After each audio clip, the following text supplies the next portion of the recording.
Welcome back, everybody, to another episode of the DFS Army Killshot podcast. I'm Kyle Marley. With me this week is Manpreet, Jhass, aka MMA Lock of the Night, and we're going to break down this UFC Paris card for you guys from a DraftKings and betting perspective. This is my first time doing a podcast with Lock, but he puts out a lot of good content on YouTube. You can find him at MMA Lock of the Night. How you doing today, Lock, and how you feeling about this UFC Paris card? I'm good, dude. Obviously appreciate you bringing me on the show, popping my cherry over here on the DFS Army. I love, love everything that you guys do. I've been a big fan of yours as well for a long time, so it's an honor to hop on with you as well. In terms of UFC Paris, man, like having a weekend without the UFC just doesn't feel right? Like we were coming off a stretch where we had like 12 straight weekends of UFC events, and now the UFC is like, nah, we're gonna leave you high and dry for one weekend.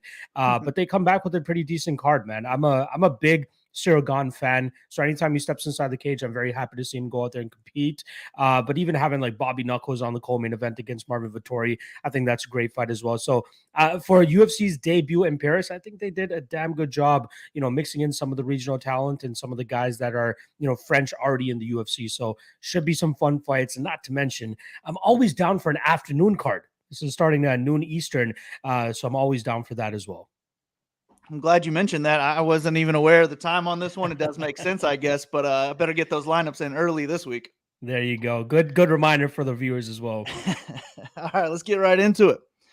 First fight of the night. We got Stephanie Egger minus 285 against Aline Perez plus 240.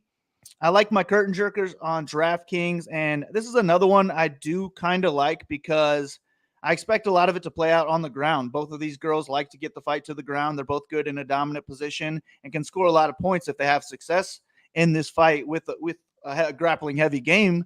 And we also have the fight projected to not go to decision at minus 175, which is always good. And they're kind of lower level names where people aren't just going to be too high on them. They're going to be much lower than the people priced around them, lower on that is. So I kind of like both sides of this fight, but how do you see it playing out and who do you like? It's a fun fight, right? It's I believe it's a short notice spot for Stephanie Egger, who's trying to come in and bounce back from what happened last month tour against Mara Bueno Silva. Very unfortunate event there in terms of the tap / non-tap that we potentially got there. But you're right, man. Egger, very good judo base. I think she comes from an Olympic judo background. You see it in play whenever she's able to get opponents to the ground. She looks for that submission. She looks for that ground and pound like she did against Shanna Young. And on the Aline Perez side, you're right. She's another chick that goes out there and looks to get takedowns and all that. My question is, will that level of competition that she went up against on the regional scene allow her to be prepared for the step up in competition she's going up against with Stephanie Egger? I don't think so. I'm not 100% sold on it. But even then, I'm not really sold on that minus 300 line that Stephanie Egger is on as well from a betting perspective. So I am picking Egger to win this fight. And I do think that no matter who wins this fight, we'll likely get, a solid bit of control time here and possibly even a finish. But I think that the finish is more so on the Egger side than the Perez side. I think Perez won't be able to find that submission here against Egger if she gets that top position. So I'll lean Egger here, but maybe Egger inside the distance, but is what it is. Rex Lee in the chat. Shout out my guy over there as well. But yeah, I'll lean with the Egger side here, but betting perspective, I don't want any of that minus 300 personally. Yeah, I agree. I didn't see anything from Perez that made me think Egger should be a minus 300 here. Yeah. I mean, Perez dominated everybody she fought on the regional seed. It was real bad competition. I think Egger would have done the same thing. And I think everything that Perez is good at, Egger is good at as well, and maybe even better. So I definitely agree with her being favored, but not by that much. So yeah, money line, I would rather just take a shot on the underdog in this one. And I'm kind of cool with both sides on DraftKings. I'm going to pick Egger because I think she's going to be the one more likely to get those judo throws and spend time in top control, more likely to finish the fight with a submission as well. 6 of her 7 wins have come inside the distance, which is always good. And she's right under, Ciryl Gane on DraftKings. So I think she'll be, less than half of his ownership. So I think she makes sense as an ownership play. And then this Perez girl, if she can have the success she had in her regional scene fights here as the second cheapest fighter on the card, she could break the slate. So I got to get some Perez lineups in there as well. So I don't mind going overweight to both sides. If I had to put one of them in my lineup, I guess it would be Perez just because I'd rather spend up for other people, but I'm really cool with either side. Like if Edgar ends up in my single entry, I won't be too mad about it, but I want to make it a point to get this lineup in, more than a quarter, possibly up to half of my lineup. So we'll see how it goes, but I like both sides. And give me Edgar to get the victory. Yeah, this is a big show me spot for Perez, right? If she can go out there and do solid work against Edgar the way she has been doing on the regional scene, then this girl is going to be tough to deal with for a lot of women in that division. So good luck to you in terms of taking her on your lineups, but big show me spot for sure. Oh, absolutely. And I mean, we got Edgar coming off that brutal armbar where the judges saved her from. Was it an from... armbar? Did she tap? Whatever I don't know, Kyle. I don't know if she tapped. Yeah, me either. But oh well. All right, on to the next one. We got Khalid Taha minus 120 against newcomer Christian Quinones plus 100. Quinones is taking this fight on short notice. But I liked what I saw from him. I thought he looked good in all of his fights. The issue here is that Taha has big time power on the feet. Quinones has been TKO'd twice already. So I think that the knockout's very in play for Taha. I mean, in every fight, the knockout's going to be in play for Taha. But I see Quinones as the minute winner in this fight. I think he's got the better overall striking game. Going to be fighting with a higher pace, good leg kicks, good head kicks. I liked his elbows, good angles in the striking. And I also think he's got the grappling edge as well. So I think they got the wrong guy favored in this one. And if Quinones can stay conscious, I think he's going to get the win here. But how do you see it going down? I mean, you see it the exact same way. I already took a play on Quinones earlier this week at plus 118. Yeah, you're right, man. I love these spots where we can fade guys that are just pretty much power punches, right? Especially if they're putting a chalk price on their name. We had a perfect example last night on the Contender Series. Alexander Morgan, minus 200 against a guy who's a better overall fighter, and Blake Builder, and he didn't even get clipped once, and he managed to get a finish of his own. So I was able to catch the underdog play there. Similar situation here where we have the better overall fighter at underdog price. You got to take the shot there, man. I'm not truly impressed with what we've been seeing from Khalid. Good win over Bruno Silva where he was able to get that third round arm triangle choke, but there's a reason it's a no contest now, Kyle. It's because he popped with USADA and he got that fight changed to a no contest. So since then, still winless, very tough opponents. I'll give him that, Harney Barcelos and Sergey Morozov, but he's really starting to become that guy that was, the Boston Salmon performance where he's just a 27-second knockout kind of guy. I don't see much else in his game. He has a decent grappling game, but I think Quinones will have him covered in that spot. And yeah, I think Quinones, like you said, better minute winner. And he has, 20 fights of experience. It's not like this guy just coming in with 8 or 9 fights on his record into the UFC. Fought some legitimate competition on the regional scene, and I think we'll see him translate properly here coming into the UFC. So give me Quinones money line here. I like it a lot. Yeah, I like that. I do think Taha's in play for DraftKings because if he goes out there, gets a round one knockout, he's probably on the optimal lineup.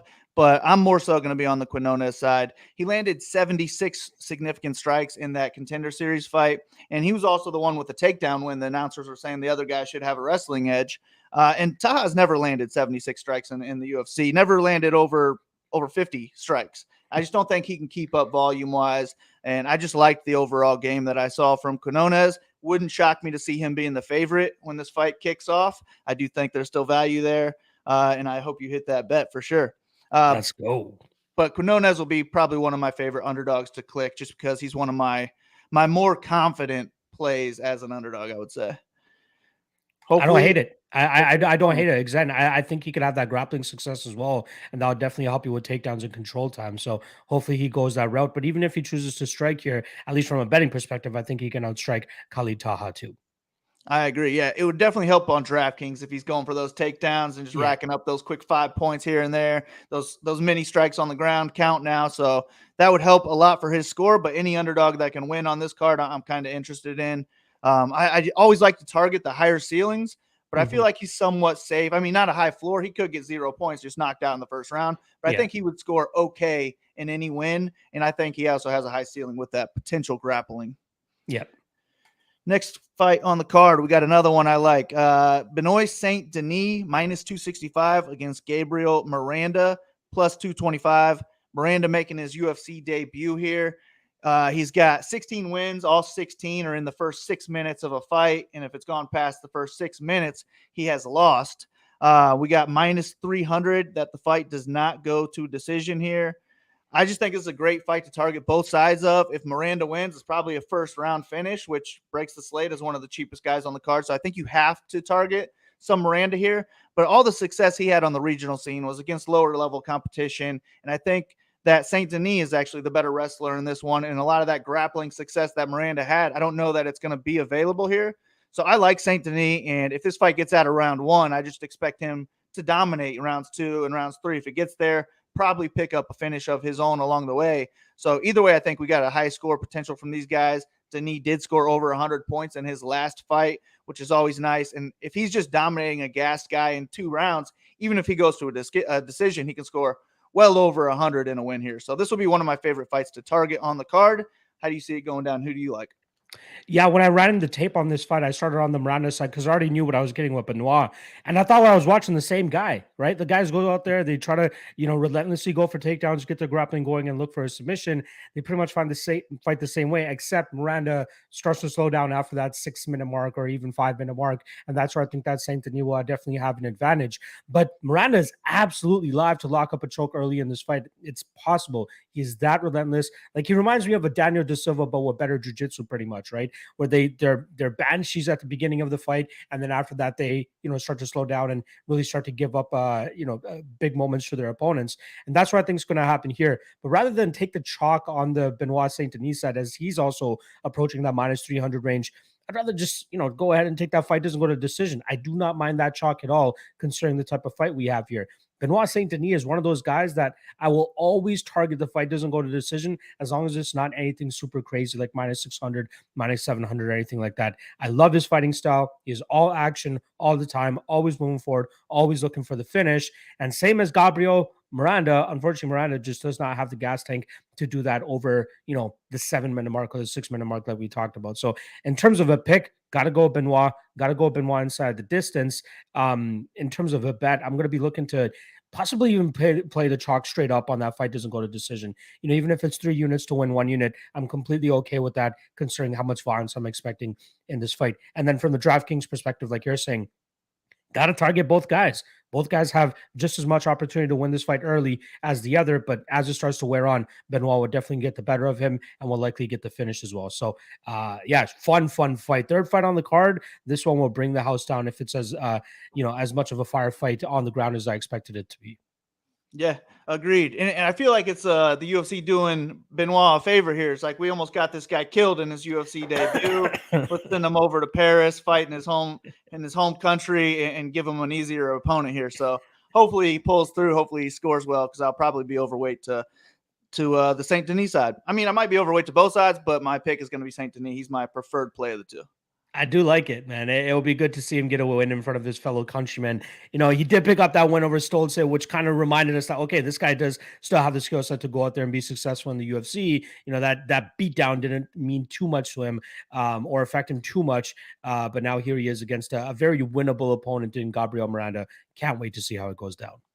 Yeah, just got to weather that early storm. Oh, yeah. All right, next one on the card, we got Nassourdine Imavov minus 255 against Joaquin Buckley plus 215. I like Imavov here. I just think he is the better fighter anywhere this fight goes. I think he is the better striker, more durable, got big-time power, better wrestler, better grappler, really just anywhere. But Buckley's shot is going to be the knockout. He's live for a knockout against anybody. He's just got big one-punch power, one-kick power, as we've seen as well. So if he's going to win, I think it would be one big moment, and he puts Imavov away, which is cool on DraftKings. I like those high ceilings. If it happens in round 1, it's probably on the optimal lineup. But my preferred play is going to be Imavov here. I just think he can really score well if he wants to take Buckley to the ground, spend time in top control. I think he's live for a submission, a ground and pound knockout, a knockout on the feet. I think there's a lot of ways for Imavov to win and possibly score well. So he's going to be my pick here. What do you think? I do like Imavov as well. You know, I think he's very much progressing a lot since that loss that he had to Phil Hawes, right? He's obviously bounced back with a couple good wins. That big one against Ian Heinisch where he stopped all his takedowns and eventually finished him in the second round. The Edmund Shabazian fight, you know, getting down a little bit early, but we know Edmund is pretty much a firecracker in that first round. But just like Gabriel Miranda, this guy really starts to slow down, and that's where Imavov was able to take over. With the Buckley side, you know, he's landed 5 takedowns against Abdul Razak Al Hassan, but I think that he's going to be facing a stiffer test here in Imavov, who will definitely be seeing those takedowns coming. He won't be overextending and throwing big power punches like Buckley, or sorry, as Al Hassan was, which is where Buckley was able to change levels, get the takedown, and really drag this to the ground. I think Imavov will probably look to just distance strike, honestly, I think here, right? I think he's going to try to piece him up from the outside. Anytime we see Buckley face a taller, lankier striker, he struggles with closing that distance, right? His debut against Kevin Holland very much struggled to get inside the distance there and eventually got knocked out in that third round. He struggled against Antonio Hoyo early in that fight, but obviously Hoyo, not the greatest fighter, not the greatest gas tank. He started to slow down. Buckley was able to inch closer and closer with those big punches and eventually finished him in that second round. The Imavov, you know, all signs point to this guy having a solid gas tank, very good discipline, very good technical striking, and that should allow him to kind of, you know, pick apart Buckley from the outside. I see that you're kind of leaning on Imavov inside the distance. I'm thinking more so Imavov by decision here. The bet that I'm kind of looking at, though, is the over 1.5. I see it's roughly around minus 165 to minus 180, depending on your bookie. But I'm going to see, you know, if that line trends a certain way, whether it goes up or down. But I do think this likely goes into that, you know, later second round, early third round at least. But I'm going to be leaning on Imavov by decision. I like that. And I might not be too heavy DraftKings wise on Imavov for that reason. If he goes out there and wins a striking based decision, he's just not going to score enough points to beat all these other high priced guys who could possibly grapple. So I would definitely like for him to look for some grappling, but I also think he could knock Buckley out on the feet in any round, really. So I do want some exposure there. I feel pretty good about him getting the win. But I mean, I'm coming off of my last bet was a loss because Usman was in it. And it was a knockout or bust type fight. I'm fading a lot of knockout or bust type fighters in this one. Maybe it'll come back to bite me again, but I agree. I like to favor the more talented, more skilled fighters over the course of 3 rounds rather than those big one-punch strikers. So give me Imavov here. Yeah, people love to focus on that one punch knockout kind of guy, but it doesn't happen as often as you think it would at the higher levels, right? Yes, of course, Edwards was able to get that head kick against Usman, but like, does that happen 8 out of 10 times? Does that happen even 3 out of 10 times? Like, I don't know if that actually happens that many times, but yeah, definitely got to lean with the guy that has a wider and broader skill set. Yeah, agreed. Next one on the card, we have newcomer Michael Figlack minus 195 against Fares Ziam plus 165. And I'm going to be on the Figlack side here. I liked what I saw from him. Ziam, really the only way Ziam can score well on DraftKings is going to be an early knockout or an early submission. If he can get a guillotine or a rear naked choke in the first round, then he can score well. But he's just not looking to wrestle. He's not a high-paced striker. So if he goes over 2 rounds, he's just not going to score well against anybody, really. He has a 46-point DraftKings win, which is pathetic. Like, you might as well lose 46 points. So I'm just going to X-Z out of my player pool this week and hope that early finish does not come. I'll target higher ceilings instead. But the Figlack side, I think he could win this fight anywhere. He's got some heavy punches on the feet. If he can close the distance, I think that's how he wins this fight. Because Ziam's going to be the better striker at range. And if he can just dance around the cage and land 2 to 3 strikes per minute, if Figlack lets him do that, then he's going to let him win the fight. But I just don't see that being the case. Figlack likes to close the distance. He throws in those heavy punches on the inside, and he likes to initiate clinches against the cage, look for takedowns as well. This guy's got tree trunks for legs, and I just think he'll have a lot of success closing the distance here and given a pressure-heavy game plan that Ziam can't really keep up with. And I like Figlack to possibly score well on DraftKings as well. So it's really going to be Figlack or pass all around for me on this one. But how do you see it going down? Yeah, I like what I saw from Figlack on the regional scene as well. 8-0 kid, very solid skill set.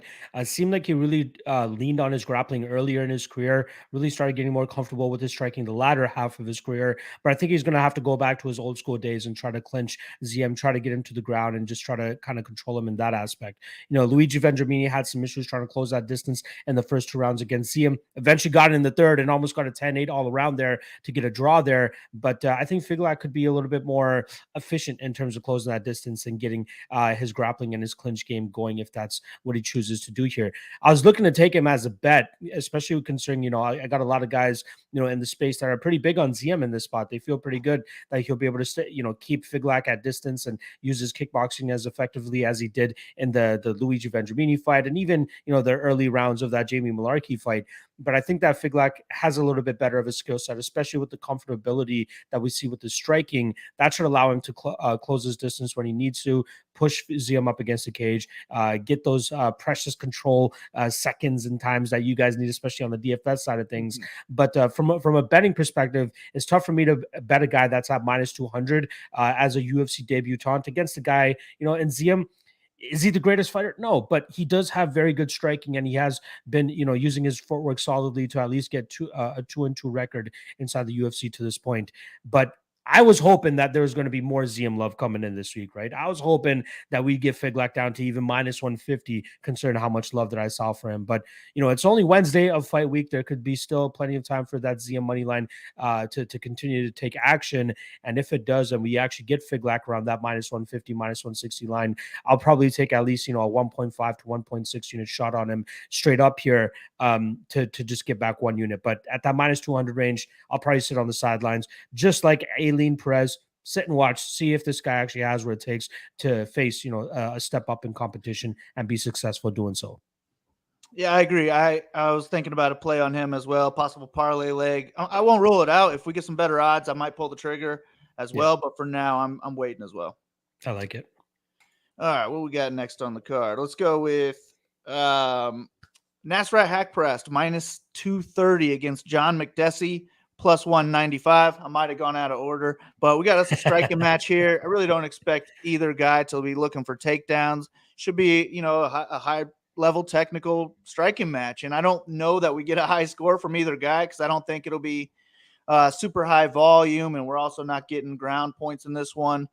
So for me, it's going to be dog or pass everywhere. I think McDessie can just keep this fight close enough.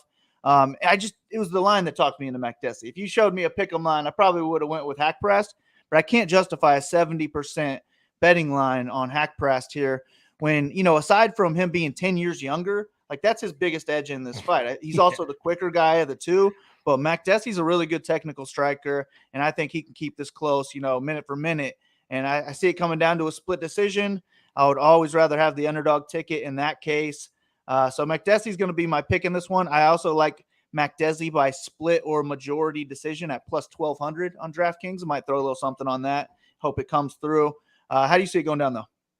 Yeah, dude, you broke it down perfectly here, man. Haqparast is really not becoming that fighter that people expected him to be when he first burst onto the UFC scene, right? He has big I wouldn't say big knockout power because he isn't really knocking dudes out, but he has big power in his hands that commands respect from his opponents. That's why he's been able to put on, the types of performances that he does when he goes out there and gets the wins. But when you see him fight more finesse type fighters or more disciplined strikers, that's where you see him start to come up short, right? The Dan Hooker fight, the Bobby Green fight, like these guys are able to outstrike him because they see that big winging style that he brings to the cage, and they're able to, counter effectively, get out of the way, and just do their own damage. John McDessie is a veteran that could do the same thing, right? We just saw John McDessie in his last fight. He's been out of the cage for a little bit now, but we saw him in his last fight go out there and beat a guy that was way taller than him, way bigger than him, in Ignacio Bahamondes, who a lot of people thought, was a better striker than John McDessie. And McDessie's hurting this guy, rocking him all over the cage and having big success.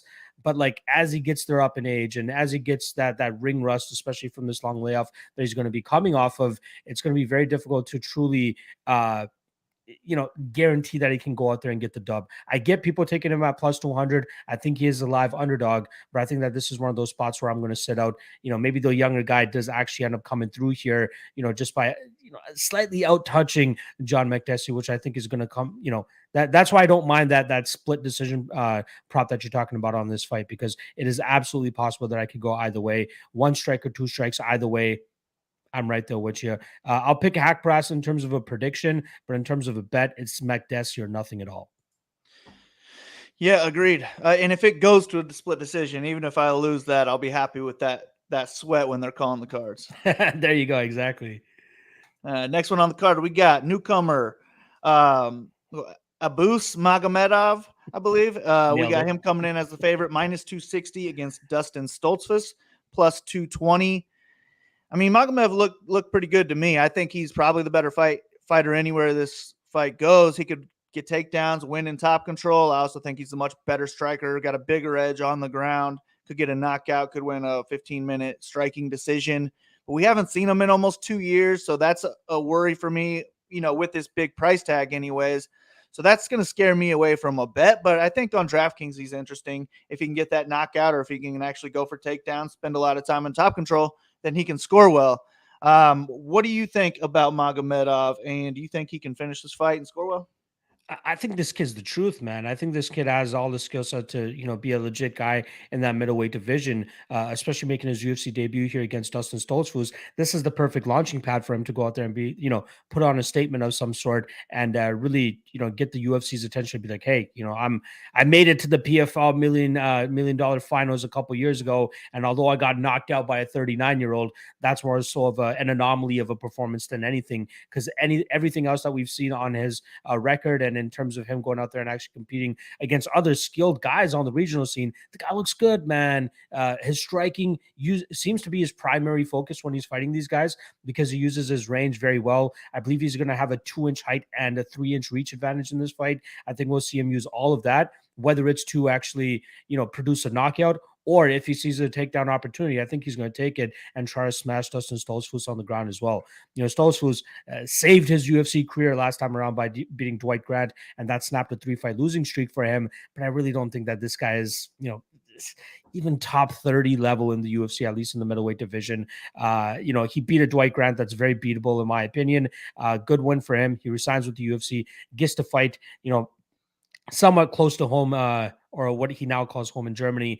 But I still think that he's going to come up short. So I love Magomedov here. Magomedov, I should say, sorry. And I laid the juice, man. I laid the chalk. I played him straight up at minus 255. I think that this guy is the truth. And the Lewis Taylor knockout, like I touched on earlier, it kind of reminds me of when Ricky Simone got knocked out by Uriah Faber, and everybody continues to discredit Ricky Simone now because of that knockout. That's why I'm cashing Ricky Simone as an underdog to Jack Shore and all these other guys, because people keep respecting or disrespecting Ricky Simone and these flash knockout moments, thinking that this now determines them as a chinny fighter and thinking that they're a shitty fighter. That's why I think that we're getting at Abus only at like minus 260 right now. I think if that knockout loss wasn't on his record, he'd be minus 500, minus 600 at this point. But maybe throughout the week, we'll see him start to take more action in that minus 400 range. But he has Stoltzfus covered everywhere here. If he gets knocked out, so be it. It's fucking MMA. Leon Edwards knocked out Kamaru Usman the other week, right? We're going to keep harping on that because that's one of those moments where like one of the best fighters in the UFC gets clipped by one of the craziest things that you'll see, and they end up losing. It is always possible. But I'm going to be going with Magomedov here. I think he's worth the chalk, and I think he could get a finish as well. So I don't mind him as a DraftKings play either. Yeah, plus 120 inside the distance is a good number for DraftKings. I want to see these prop sites, see how many takedowns they're giving them. If they're giving them like 2.5 takedowns, I think that's good for him here. And if he can rack up more than that, then he probably scores well in a win. I also think he's safe as long as, he hasn't, lost a step or anything, not seeing him in the last 2 years. That's more my worry, is just not seeing him. I think he's got Stoltzfus covered everywhere. The worry would be him getting taken down and Stoltzfus spending time in top control. I think he could have success there, but he's much better everywhere. I think he's got a big edge in the striking. I didn't even watch that 30-second knockout to Taylor. I was like, what am I going to learn here?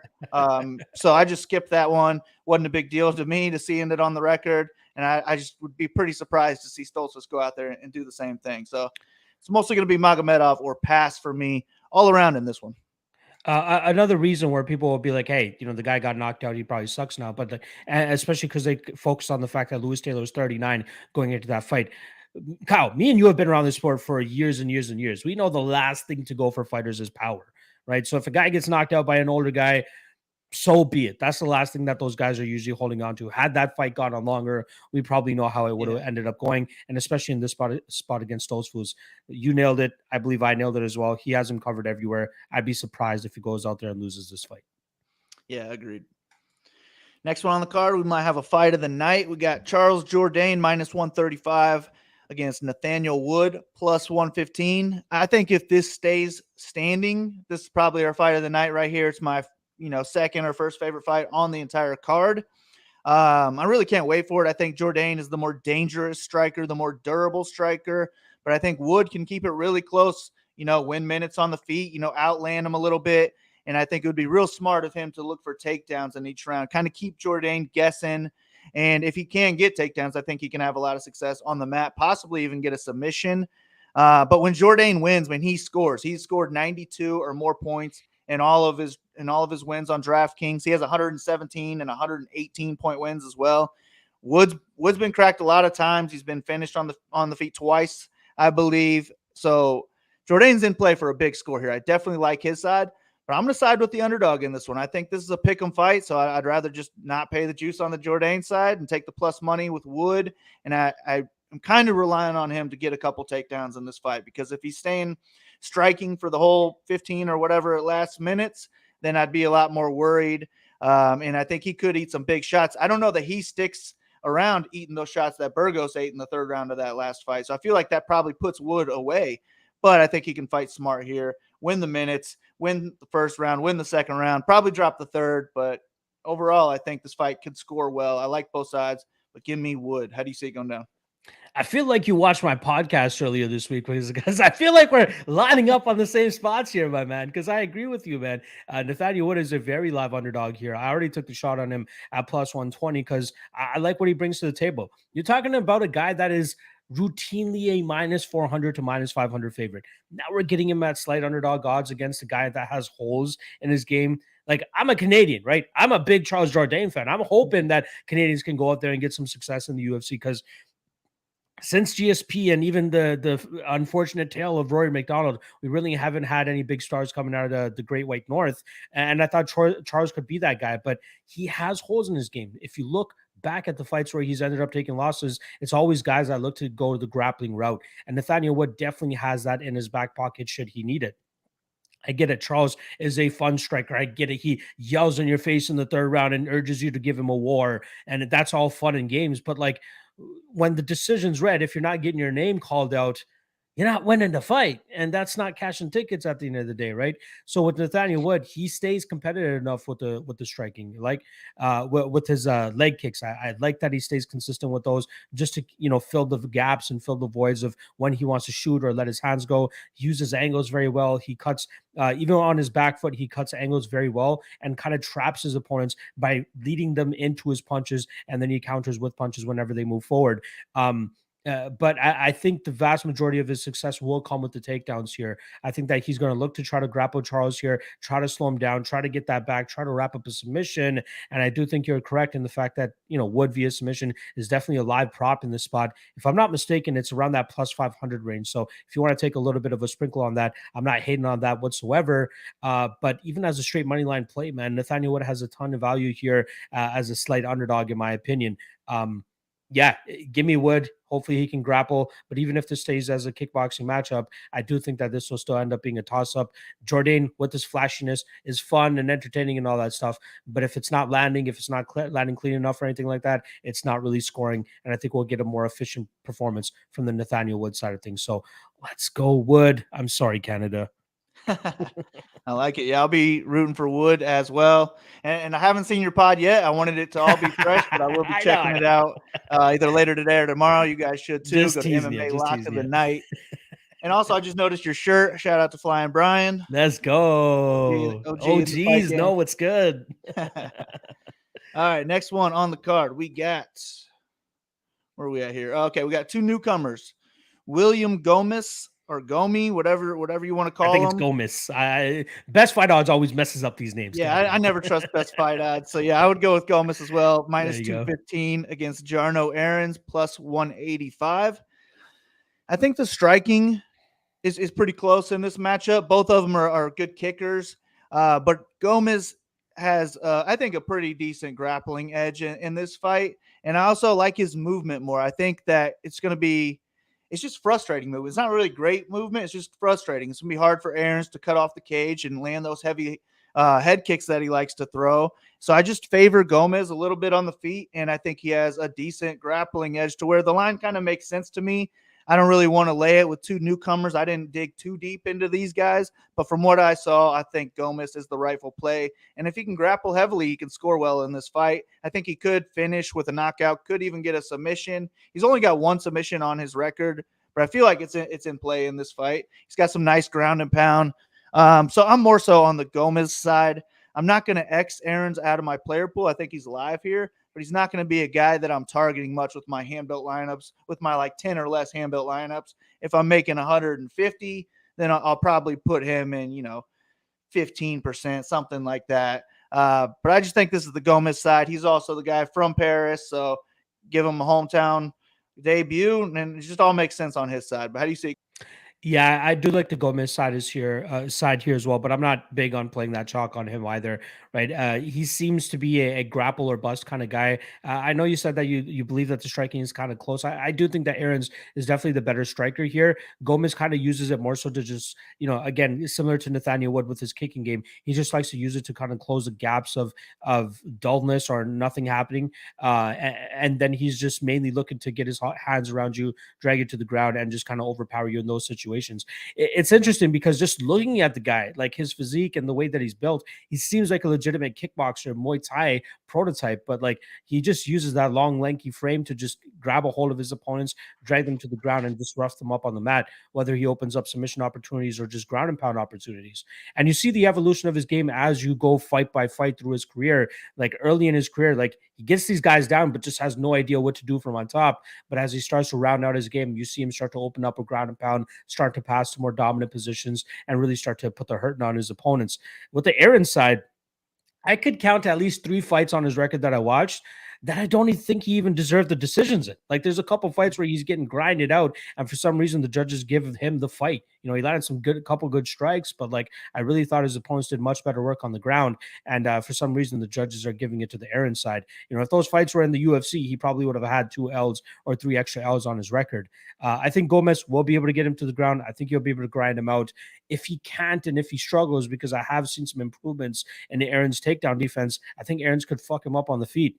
Apologies if I'm not allowed to swear on the show, but let it fly, right? Yeah, if he fucks him up on the feet because Gomez can't get him to the ground, then I absolutely see why Aaron's could be live in this spot. But I want nothing to do with this fight. I'm going to stay away from it personally. If anything, I was kind of leaning the over, which is roughly around plus money. But like even then, I'm good to just sit back and see if Gomez can actually show up in front of the bright lights and do what he's been doing on the regional scene, or if Aaron's takes that energy from the crowd and just whoops on Gomez and defends takedowns and knocks him out too. So both guys could score very well on DraftKings, though. Let's be honest, right? From the grapple heavy approach of Gomez or the knockout potential of the Aaron side, I still lean with the grapple heavy guy, though. Yeah, agreed. And plus 120 inside the distance for Gomez. It's going to be more so Gomez or pass with my hand builds in this one. And if I were to bet it, I would rather just take a shot on the favorite. But I'll probably just sit back on the betting side, not really worry about this fight too much. And I'll let the optimizer over at DFS Army control what I do on my mass multi-entry lineups.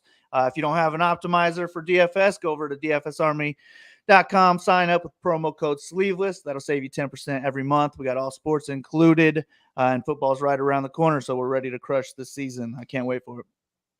What happened to the sleeveless today, man? I sure brought mine out too. Is it a little cold over there or what? I was sleeveless, but it was getting a little cold in here, so I threw on a jacket. Damn it! Next time. Planning on taking it off before the pod started, but I kind of faced it. I should have. Don't worry. Next time I come on here, we'll both rock our sleeveless. You're on. Let's do it. All right, next one on the card. Did I miss any? I think I think we're good now. All right, next one Yeah. on the card. We got Alessio Di Chirico, -115 against Roman Kopylov, -105. Man, I really just don't care for this fight at all. Like in betting for DraftKings at all. I think we're going to need a finish for either one of them to score well on DraftKings. And I am somewhat interested in the Kopylov for the possible knockout potential, but he's like +360 to get a knockout. So that's not very high. I might just sit back, try to avoid this fight, focus elsewhere, and hope that it goes to a decision. Because if that's the case, I probably don't even care who wins. They probably don't score enough to be on the 100K lineup. But I'm going to side with Kopylov. I just thought he's the more dangerous looking striker in this one. Probably more durable as well. I would give Di Chirico the possible ground edge, but I don't like this fight at all, to be honest with you. I think it is pretty much a coin flip. So that's why I went with the underdog in Kopylov. But how do you see it going down? Pre-tape, I was very much thinking that I was going to bet the Roman Kopylov side here, man. Like I was, from what I remembered of him, I was impressed with the effort that he had against Albert Duraev, even in a loss back in October of last year. But when I watched that fight back, then I just saw the red flags as to why I was like, okay, this is probably not why I want to back Kopylov, right? Cardio looks a little bit suspect. You know, it looked a lot better on the regional scene for sure. You know, his output and his confidence in his striking just not there compared to what we saw on the regional scene. And I think that that's now due to, you know, just him taking steps up in competition time and time again. And that could be why we don't see him throwing as many strikes as he used to, and not even throwing with as much conviction as he used to either. But this seems to be a solid matchup for him to go out there and try to find that fire from earlier in his career to try to put it on Alessio here. You know, I think he is the better technical striker. I think he can use his range a little bit better. You know, Di Chirico's losing striking battles to Zach Cummings, and that's just not a good look, in my opinion. You know, I get it. He knocked out Joaquin Buckley, but Di Chirico is not really much of a finisher, right? I could be wrong here, but I think that was the first and only finish in the UFC for him. He's just not a big finisher. You know, he likes to go out there and put together a full MMA game, but I just don't know if that's going to be enough to beat a guy like Roman Kopylov either. The thing here is, though, Kopylov is just a big question mark in itself, right? He has the skills, he has the raw talent, he has all that. It's just, can he put it together in the cage? So far, he's 0 for 2 in the UFC in terms of trying to put it together. But I still see some potential in him. I still think that he can go out there and get some possible wins. You know, he's 30. I believe he's 31 now, if that date is correct there. So he does still have a couple of solid years left if he can get some wins put together, but he's going to need to get that win right now, because 0-3 in the UFC usually means pink slip ticket, usually means, you know, you're on the way out of the UFC. So if he loses this weekend, that's probably the end of the UFC career for him. So hopefully that puts a fire under his ass. He can go out there, put his punches together, put his combinations together, get his kicks out there, because if he can, I think he's the much better fighter than Di Chirico here. But I'm with you. You know, I went from wanting to bet Kopylov pre-tape to not wanting to touch this fight at all. So I'll lean with the Kopylov side in terms of just giving you a prediction, but I want nothing to do with this fight either. Yeah, agreed. I'm literally might just X them both out of my player pool and pray that an early finish does not come. But if I had to put one of them in there, give me Kopylov. Right there with you. All right, we got co-main event now. Robert Whittaker -210 against Marvin Vettori +180. I'm looking forward to this one. I feel like this is a fight they could throw on a pay-per-view. How do you see this one going down? I'm a big Bobby Knuckles fan, man. I love what Robert Whittaker does, man. I took a small sprinkle on him in his last fight against Israel Adesanya at big dog odds. Another one of those spots where everybody's like, "Oh, we knocked him out in the first fight. He's probably going to knock him out again." No, you know, Robert Whittaker is better than what he showcased in that first fight. He's way too aggressive, left plenty of openings for Adesanya to capitalize on, and he eventually did. But he made it a lot closer in that second fight, right? There's a lot of people even saying that Whittaker deserved to win that fight. He has shown that he can still compete at a high level, and I think he pretty much has Marvin Vettori covered everywhere in this fight. The only way Vettori probably wins this fight is if he just outpowers him and out muscles him up against the cage. But I think that Whittaker is probably the better disciplined grappler, more disciplined striker, and he's a little bit faster than Vettori, which could possibly be the difference maker in this fight. I think he'll be able to get to the punches quicker. I think he'll be able to get out of the way of a lot of Vettori strikes. And then if Vettori can't get any sort of grappling game going, I think he's going to struggle with the speed and the movement that Whittaker is going to bring to the table. Not to mention, I wouldn't even be surprised if Whittaker goes out there and tries to land takedowns of his own, because I think he's the better wrestler in this spot. So I've seen some people take the Marvin Vettori side, and you can't really fault them either. When you're getting a top 5 guy at around that plus 200 mark, I understand the underdog stab there, but I think that this is one of those spots that Whittaker is going to go out there and showcase, why he is number 2 guy in this middleweight division behind Israel Adesanya, because he's just such a complete fighter, and he's still relatively young. He's 31 years old as well. Right, in this middleweight division, that's young as hell, and I think that we'll see him go out there and showcase another Robert Whittaker type performance. So give me Bobby Knuckles. I was gonna play the chalk on him earlier this week. Seems like the line is getting better on him, so I might wait for that line to start coming down even more before pulling the trigger. But yeah, he should win this fight. Yeah, I agree. I think it's a good matchup for Whittaker. I just think he's the better striker. He's got good takedown defense. He's shown better wrestling lately as well. But I do think that the wrestling edge would go to Vettori. And I also think that in a 3-round fight, if this goes 15 minutes, I actually think Vettori has the higher ceiling with that possible wrestling edge, just because he can go hard for 15 minutes, wrestle heavy throughout the fight. I don't really see it working out for him against Whittaker. So I don't see me getting too much exposure. And this is kind of a fight I want to look to fade, because it's the co-main event. Both are big names. I think ownership will come with that, but we have minus 250 to minus 280 that the fight goes to a decision. And I just don't think either one of these guys is going to score well in a decision. So I think I'll just let the field get all that leverage they want to these guys, and I'll look elsewhere with higher ceilings and hope that this does go 3 rounds, because I don't think Whittaker can really outscore an $8,800 DraftKings price tag. In his last 3-round win, he scored in the 70s. He had a 5-round win against Till. He only scored 88. So I just feel like if he wins this fight, he probably scores around 70, 75 points. And that's not going to cut it, especially with the ownership and the price tag. So I do think Whittaker gets it done. I think he wins a decision here. That would be the way I would probably look to bet Whittaker, is by decision. But I do think Vettori's probably the money line side for me. I think there's just a little bit of value, like a 2% edge on Vettori right now. But this is another one where I'd just pass on that as well. I think Vettori by split decision plus 1,200 would be the way I would bet this fight. Just throw a little something on that. Hope that it goes to a split decision. And if it does, I'll like where I'm sitting here. So I got the 2 split decision plays I'm looking to throw a little something on this weekend. But this is mostly going to be a pass fight for me, and I'll take Whittaker to get the win. Just not high scoring enough to be on the 100K lineup. I do want to quickly add something that might be considered a bit of a hot take to a lot of people, but I really don't think that Vettori is that great of a wrestler. I think it's just he is a good wrestler. I don't want to say that he's a shit wrestler. He's a good wrestler, but I think it's exaggerated because the middleweight division doesn't really have many wrestlers at that top, right? Like when he is fighting guys that have better wrestling than him, he's not even landing takedowns on them. Jack Hermanson, Andrew Sanchez doesn't land any takedowns against those guys, but he's out wrestling the Carl Robersons of the world. 11 takedowns against Kevin Holland, right? A takedown against Paulo Costa, because there just isn't that much high-level wrestling in this middleweight division. That's why I think that Robert Whittaker, a guy that has, I think he wanted to compete on the Australian national wrestling team, but had that UFC stretch going for him, so he didn't end up taking it. So I think that, I get the love for Vettori's wrestling, but I just think it's exaggerated because the pool of wrestlers in that division is just not the highest. Yeah, and he landed 11 takedowns against Kevin Holland, who really doesn't have takedown defense. So that kind of I can land numbers. 11 takedowns on Kevin Holland. That version of Kevin Holland. So I just don't expect to see a takedown heavy game plan from him. Yeah. I think he'll be happy to strike here. Yeah. But he's going to need to mix in takedowns if he wants to win this fight. I think. I just don't think he can strike with Whittaker for 15 minutes and expect to get the judge's nod. So I'll just be looking to fade it, hope it goes to a decision, and then get my leverage on other guys. Possibly this main event right here with Ciryl Gane minus 540 against Tai Tuivasa plus 420.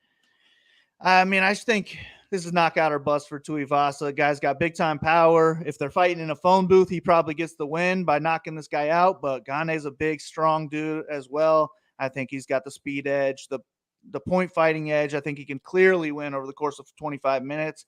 I think he'd get the TKO. And I also think he could dominate this fight on the ground if he wanted to mix in takedowns here. I think he could get a TKO stoppage, possibly a submission stoppage, and that would be his path to a high score. But on DraftKings, he's 9,500. I don't feel great about that price tag. He's going to have to fight to, a ceiling type potential in order to pay that price tag off here. So I might get away from it just because of the price tag. And if Tuivasa does get the knockout, he's on the optimal lineup. But I'm just going to fade the power. I like Gane to get a finish at some point, probably later in the fight. And it'll just decide if I can afford him or not. If I can't afford him, I'm fine pivoting to someone like an Edgar who's cheaper and lower owned. But if I can't afford Gane, I do like him since I'm picking him to win the fight, picking him to finish the fight. He's minus 150 inside the distance, which is always good. And as I mentioned, that grappling edge is really what would lead to a higher DraftKings score here. How do you see the fight going down? Obviously, I'm on the Cyril Gane side here as well, man. I think he is, the best, maybe second best heavyweight out there. Obviously, a little bit of a fumble against Francis Ngannou earlier this year, but just the way he moves, the way he strikes, his discipline, and all that, it's very hard to find anybody that comes anywhere close to him. For me, the volatility comes with his method of victory. Should he get that late finish? Sure. Can he get the early finish? I think that's possible as well, especially if he looks to go out there and put on a statement. And I think that could look like him taking Tuivasa to the ground and looking to exploit the poor submission defense of Tai Tuivasa, right? It's not that long ago that Tuivasa got taken to the ground and submitted by Sergey Spivak, who, is really starting to turn into a solid prospect of his own. But I think that Cyril Gane has shown he has some decent jiu-jitsu when he's able to get that top position against his opponents. I think he has 2 or 3 submission wins already in the UFC. This could be another one that he could add to the board here should he look to get takedowns and try to drag this to the ground and really rough up Tuivasa from that top position. Take away Tuivasa's sole win condition, which is a Hail Mary knockout on the feet. Let's take this guy to the ground where he can't generate any power and try to submit him. Or this could look like a Cyril Gane, touch you up from the outside, maybe finish you late if you look like you're slowing down enough, or just be happy enough to take home a decision victory. The circumstances around the fight, possible title shot looming for Cyril Gane once again, as well as this fight being in France. You got to believe he wants to go out there and put out a statement, or put on a statement, so that he can send his crowd into a frenzy and, enjoy that atmosphere with the big win and a highlight reel win as well. So I'm not sure where Gane or how Gane wins this fight, but I'm leaning more so inside the distance as well. I'm seeing people trying to make cases for the over 2.5, thinking that it's just going to be a classic Gane decision type performance. I don't know. I just don't think that's going to happen either. So I like the Gane side here. I love Dan Tom as well. He can make all the cases he wants for Tai Tuivasa. I'd be stunned. I'd be more stunned if Tai Tuivasa knocks out Cyril Gane than when Leon Edwards knocked out Kamaru Usman. Absolutely stunned. But Cyril Gane is taking this fight. Yeah, I definitely heard Dan Tom's breakdown, and I mean, he kind of had me not second guessing myself. Like, he had me, double thinking. Like, could he win a decision here? And I'd be shocked to see him win a decision in this fight. I think it would be kind of a clear 50-45 if it goes that long. Yeah. But I would worry about Gane just winning a point strike decision in this one. He's just not going to score well if he's not looking for takedowns or not getting a finish here, because he had 2 5-round decisions, one against Volkov, one against Rosenstruck, where he scored 85 and 94 points. And then he had a 3rd-round knockout against Derek Lewis, where he scored 89 points. Those just probably are not going to cut it at $9,500 unless you got some cheapos that you really like on this card. So maybe it's another one where just name value, we get away from the ownership here and hope that he doesn't score over 95 or so points, and he probably won't be on the 100K lineup. So I think for ownership reasons, that makes a lot of sense. But as I mentioned, if I can afford him, then I like him in all formats. I think this is a great matchup for him in Paris, France, where he's from. So, it's all Gane for me here. All right. Hopefully he gets that big win and can get a title shot, I guess, mid next year, especially since France is going to be out for a couple months. Yeah. Amen. I think him versus Tom Aspinall is a future title fight we'll be seeing. I can't wait for that one. And hopefully Aspinall comes back strong after that. We need Aspinall to come back from that leg injury. All right. At the end of each card, we like to do a kill shot, which is somebody who won't be real popular, who could be the key to the 100K lineup on DraftKings. Do you have anybody in mind, Locke? Man, we talked about it a little bit earlier, and it is a tough DFS slate for sure.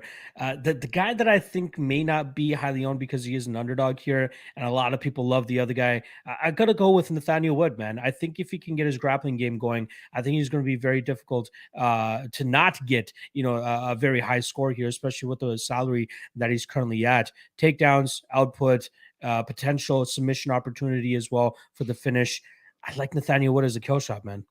I like it too. And if you went with the guy I'm about to pick, I would have taken Wood as well. But I'll go ahead and take Christian Quinones as my Nice. newcomer underdog here. And I do think he'll be the favorite when this fight kicks off. Hopefully I'm right. Hopefully we're both right because I like both of those plays. Two of my favorite underdogs to target on the card in all aspects. So looking forward to this card. Thank you for coming on the show, Locke. If you have anything you want to promote, the floor is yours. Yeah, just follow me at MMALOTN on all social media platforms. MMA Lock of the Night is my YouTube channel as well, where I pretty much put out content every single day. I'll be going live in about an hour on my channel for a show that I call the MMA Lock Talk, where I just talk to the live chat. We can talk about Game of Thrones. We can talk about whatever the hell you guys want to talk about, MMA, whatever it is. That's what that show is for, Monday through Thursday, 4 p.m. to 5 p.m. Eastern. So come through, check that out, chat with your boy in the chat, and get your takes on the upcoming cards, Contender Series, UFC, whatever it is. We got you guys covered. As always, Kyle, appreciate you bringing me on the show, my friend. Love chopping it up with you. It was great to finally break the ice with us. And one day you're going to get your ass on the Ultimate Weigh-In show as well, which I do on Friday nights when I bring on a guest to break down the card one last time as well. But I can't wait to come back, break down the fights once again. And hopefully Nathaniel Wood and Christian Quinones come through for both of us so that I get in the good graces with your viewers right off the bat. Amen. Yeah, I can't wait to do that show with you. Give me, more than a day's heads up, and I can probably make that happen. Look forward to it. Go follow him now on Twitter. Go subscribe to his YouTube. Thanks again for coming on the show, Locke. Good luck to you this weekend. Good luck to everybody listening. If we're not at the top of the leaderboard, hopefully one of you guys is. See you guys.